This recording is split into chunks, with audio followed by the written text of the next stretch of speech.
Hello kids, myself Dr. Bharti Veerwal from PG College Chittorgarh. और आज हम जो बात करने वाले हैं वो है माउंटिंग ऑफ प्लेकॉइड स्केल्स के ऊपर। हमने गए लेक्चर में प्लेकॉइड स्केल्स के बारे में पढ़ा था। हमने ये पढ़ा था कि प्लेकॉइड स्केल्स कौन सी जो फिशेस होती हैं उनमें पाए जाते हैं, प्लेकॉइड स्केल्स का स्ट्रक्चर कैसा होता है, प्लेकॉइड स्केल्स के फंक्शंस क्या होते हैं, उस बारे में हमने अब डिस्कस किया था।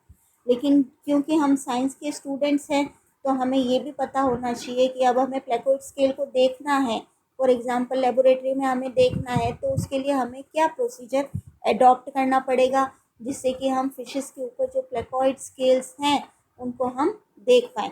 प्लेकॉइड स्केल का स्ट्रक्चर भी हमने देखा था गए लेक्चर में, तो आपको पता पड़ा था कि प्लेकॉइड स्केल का स्ट्रक्चर कैसा होता है।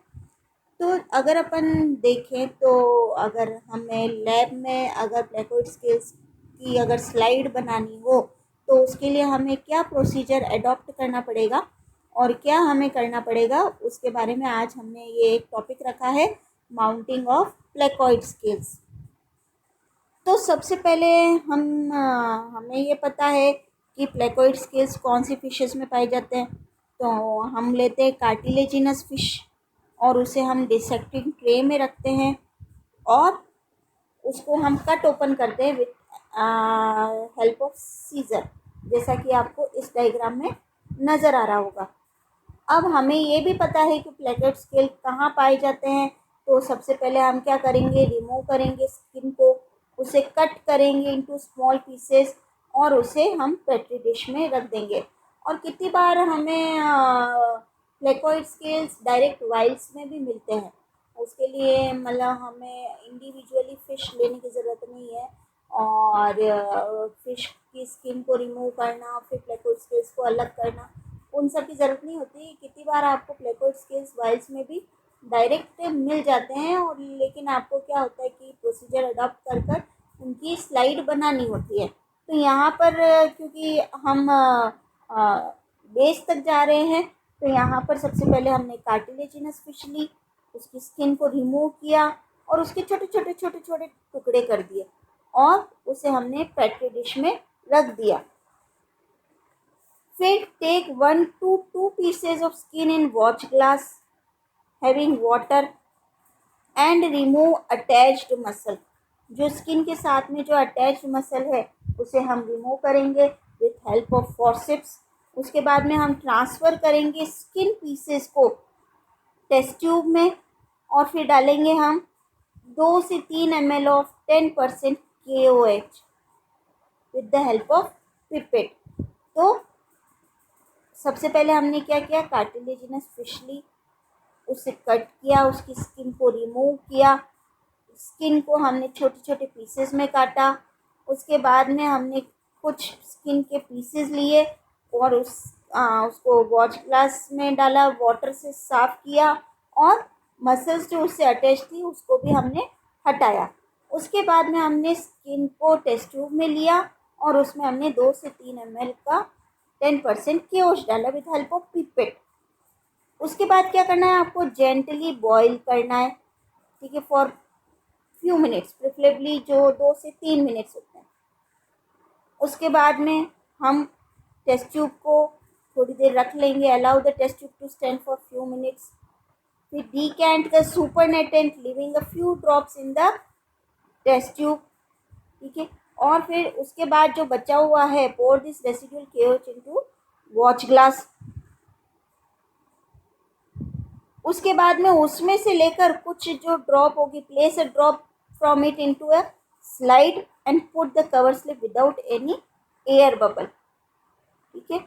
और फिर उसको हम ऑब्जर्व करेंगे किसमें, कंपाउंड माइक्रोस्कोप में। तो सबसे पहले आपको स्किन लेनी है, स्किन को साफ़ करना है, मसल्स कोई भी अटैच तो उसे हटाना है, स्किन का छोटे छोटे पीस लेने हैं।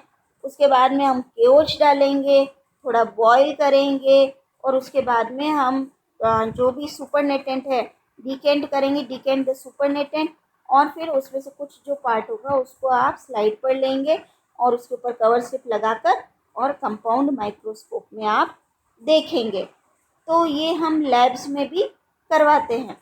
तो जो आपको स्लाइड जो नज़र आएगी वो होगी लगभग इस टाइप के जो प्लेकोइड स्केल्स होते हैं जो करीब आपको 10x पर दिखेंगे वो आपको नज़र आएंगे।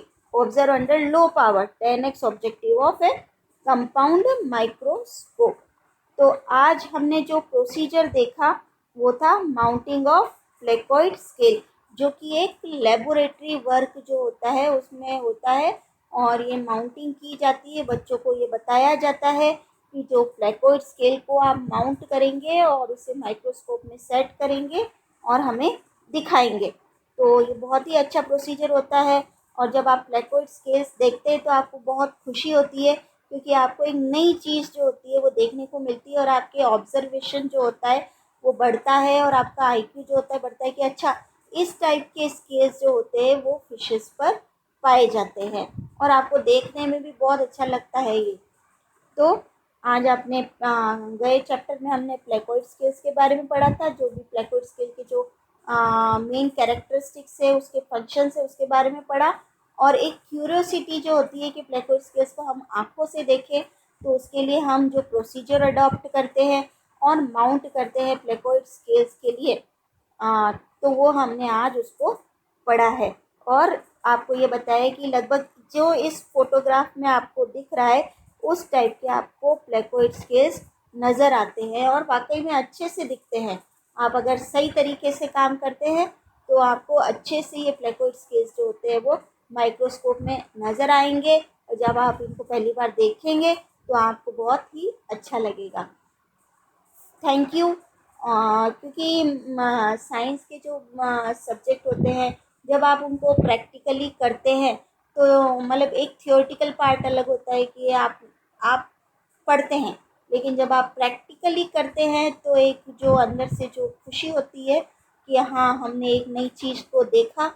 तो मेरी यही कोशिश रहेगी कि आपको इन टॉपिक्स पर इंटरेस्ट आए और हम आगे और भी प्रैक्टिकल से रिलेटेड जो भी टॉपिक होंगे उन पर डिस्कस करेंगे और भी दूसरे टॉपिक्स पर भी डिस्कस करेंगे। थैंक यू, धन्यवाद।